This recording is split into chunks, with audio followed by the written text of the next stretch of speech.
Hello everyone, welcome back to our channel. आज के इस वीडियो में हम ट्राउजर पैंट की कटिंग एंड स्टिचिंग करना सीखेंगे स्टेप बाय स्टेप। और ये हम बहुत ही इजी स्टेप में इसकी कटिंग और स्टिचिंग करना सीखेंगे। तो यहाँ पे देखिए हमने ये फैब्रिक लिया है और ये फैब्रिक हमारी कॉटन की फैब्रिक है और फैब्रिक को हमने 2 मीटर लिया है। 2 मीटर फैब्रिक में आपकी ट्राउजर पैंट बहुत ही आराम से बन जाएगी। तो चलिए इसकी कटिंग स्टार्ट करते हैं। तो यहाँ पे देखिए फैब्रिक को हमने डबल फोल्ड में करके रख लेनी है। तो इस तरह से हमने फैब्रिक को डबल फोल्ड में कर लिया है। अब इसकी मार्किंग करेंगे। तो सबसे पहले यहाँ पे हमने 2 इंच पे मार्क करेंगे इलास्टिक जिसमें कि हम डालेंगे। तो यहाँ पे बेल्ट के लिए हमने 2 इंच पे मार्क कर लिया है जिसमें कि हम इलास्टिक डालेंगे। तो यहाँ पे देखिए लाइन को हम इस तरह से स्ट्रेट कर लेंगे। 2 इंच पे मार्क लगाकर लाइन को यहाँ पे स्ट्रेट कर लेंगे। तो देखिए लाइन को हमने स्ट्रेट कर लिया है। अपनी ट्राउजर की लेंथ लेंगे। तो जो भी हमें ट्राउजर पैंट की रेडी लेंथ है हम यहाँ पे मार्क करेंगे। तो 36 इंच पे हमने इसकी रेडी लेंथ रखनी है। तो यहाँ पे देखिए हमने 36 इंच पे मार्क कर लेनी है। तो इसकी हमने लेंथ को मार्क कर लिया है और यहाँ पे लाइन को हमने इस तरह से स्ट्रेट करेंगे। तो यहाँ पे देखिए लाइन को हमने इस तरह से स्ट्रेट कर लिया है। अब अपनी हिप की मार्किंग करेंगे। तो जो भी हिप है उसकी हम 4 पार्ट पे मार्क करेंगे। तो यहाँ पे देखिए हिप 38 इंच है तो इसको 4 से डिवाइड करेंगे तो 9.5 इंच होगी। तो यहाँ पे 9.5 इंच पे मार्क कर लेंगे। और यहाँ पे देखिए 1.5 इंच पे हम एक्स्ट्रा लूजिंग लेंगे, यानी कि 1.5 इंच का हम यहाँ पे लूजिंग ऐड कर लेंगे। तो यहाँ पे हमने 11 इंच पे मार्क कर लिया है टोटल।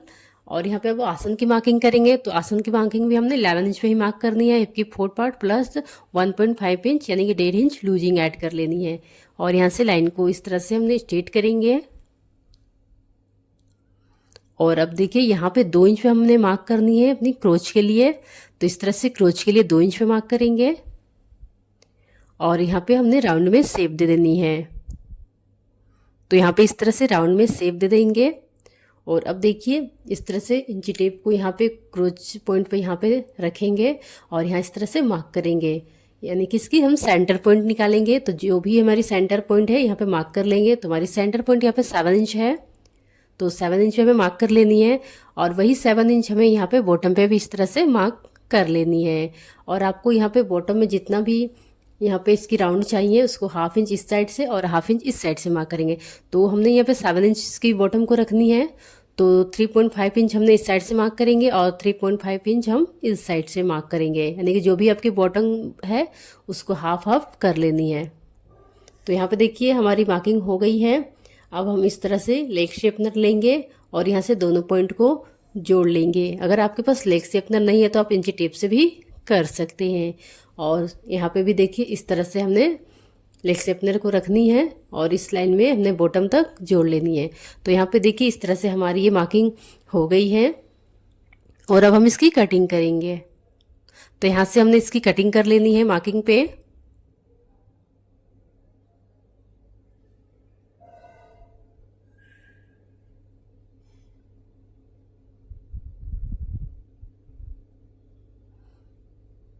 तो देखिए इस तरह से हमने मार्किंग पे कटिंग कर लिया है।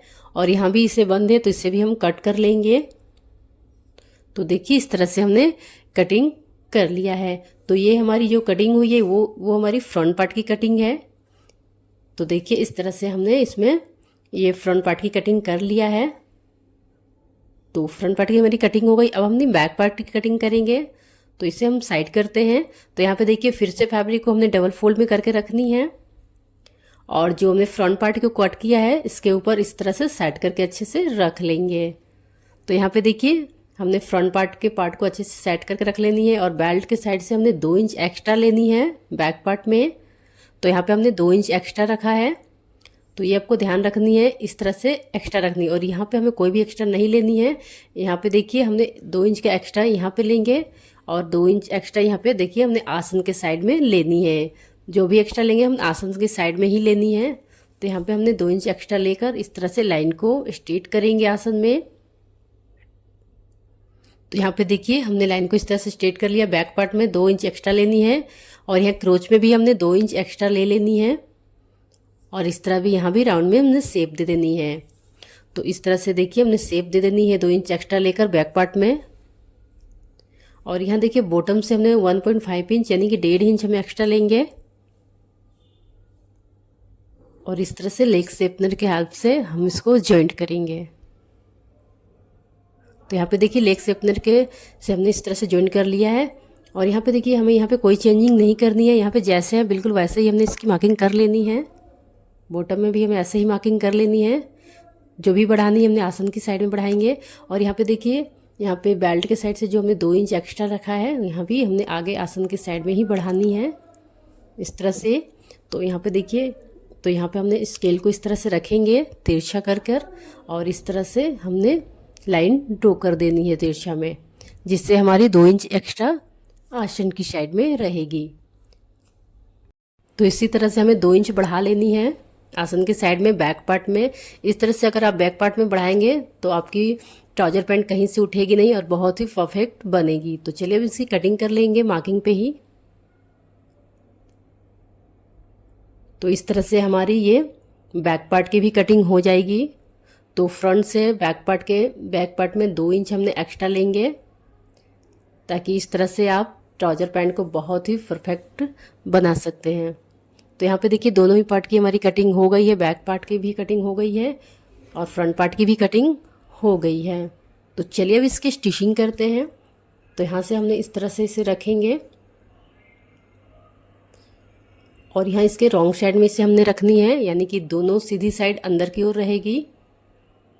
और इस तरह से इसके आसन में हम सिलाई लगा देंगे। तो यहाँ से हमने इस तरह से 1/2 इंच का मार्जिन लेते हुए इसमें स्टिच लगा लेनी है दोनों ही पार्ट में। तो देखिए हमने इस तरह से स्टिच लगा लिया है। अब इस तरह से हम इसे ओपन करेंगे।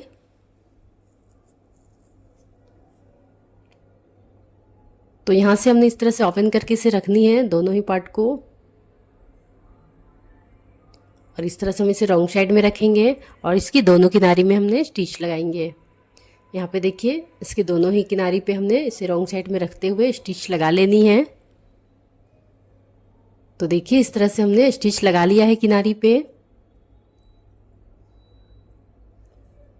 तो हमने किनारी पे स्टिच लगा लिया है। अब हम इसको जो 2 इंच हमने एक्स्ट्रा लिया है फोल्डिंग के लिए लिया था, इलास्टिक डालने के लिए, तो उसे हम फोल्ड करेंगे। तो यहाँ पे देखिए बैक पार्ट को हमने एक्स्ट्रा रखा था 2 इंच, तो ये हमारी एक्स्ट्रा रहेगी। तो यहाँ पे हमने फोल्ड करनी है। तो 1/2 इंच पहले हम इस तरह से फोल्ड करेंगे किनारी पे और फिर यहाँ पे हमने इस तरह से फोल्ड कर लेनी है। तो इस तरह से बैक पार्ट में जो हमने एक्स्ट्रा उसे भी ध्यान में रखनी है। तो हमें सिर्फ 2 इंच जो है वही हमें फोल्ड करनी है। देखिए इस तरह से हमने फोल्ड करके स्टिच लगा लेंगे, जो कि हमारी बैक पार्ट 2 इंच एक्स्ट्रा है। तो यहाँ पे हमने फोल्ड में स्टिच लगा लेनी है। तो इस तरह से देखिए 1/2 इंच हम अंदर की ओर करते हुए इसमें स्टिच लगाएंगे।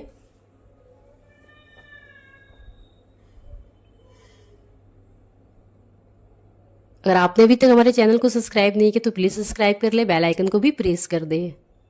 तो यहाँ पे देखिए हमने स्टिच लगा लिया है और यहाँ से हमने थोड़ा सा खुला छोड़ा है ताकि इसमें हम अपनी इलास्टिक को डाल सके। तो यहाँ पे देखिए हमने इलास्टिक को 38 इंच पे रखा है। जो भी आपकी कमर साइज है उसे 3 से 4 इंच इलास्टिक कम लेनी है। तो कमर 32 इंच है, तो इसलिए इलास्टिक को हमने 4 इंच कम लिया है 28 इंच पे।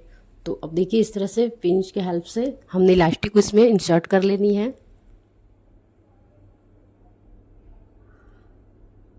तो इस तरह से इलास्टिक बहुत ही इजी तरह से यहाँ पे इंसर्ट हो जाएगी।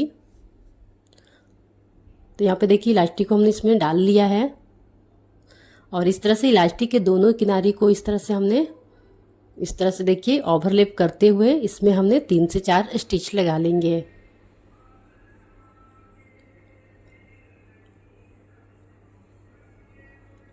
तो ऐसे ही 3 से 4 स्टिच लगा लेनी है इलास्टिक में। तो यहाँ पे देखिए हमने इस तरह से स्टिच लगा लिया है। धागा को कट कर लेंगे और इस तरह से अच्छे से हमने इसे अंदर की ओर डाल लेंगे। और इस तरह से देखिए हमने इलास्टिक को इस तरह से खींचते हुए अच्छे से सेट कर लेंगे। तो यहाँ पे देखिए हमने इलास्टिक को इस तरह से खींचनी है, जिसमें ये बराबर से सेट हो जाएगी। अब इसमें हम देखिए एक टॉप स्टिच लगा लेंगे ताकि इलास्टिक हमारी अच्छे से सेट हो जाए। तो यहाँ पे इलास्टिक को खींचते हुए इसमें हमने स्टिच लगानी है। तो देखिए कुछ इस तरह से हमने इलास्टिक को खींचते हुए इसमें स्टिच लगा लेनी है पूरी गोलाई में।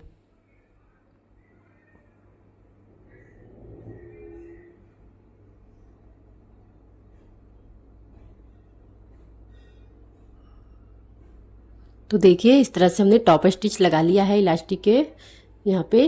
तो हमने इलास्टिक को इस तरह से इसमें टॉप स्टिच लगा के अच्छे से सेट कर लिया। तो देखिए कितनी फिनिशिंग के साथ हमारी इलास्टिक लग गई है। अब चलिए हम बॉटम को फोल्ड करते हैं। तो यहाँ पे हमने एक फैब्रिक का पीस लिया है जिसकी विड्थ को हमने यहाँ पे 6 इंच पे रखा है और इसकी लेंथ हमारी बॉटम के अकॉर्डिंग है। तो यहाँ पे हम इसे डबल फोल्ड करेंगे और इस तरह से इसमें स्टिच लगा लेंगे बॉटम में।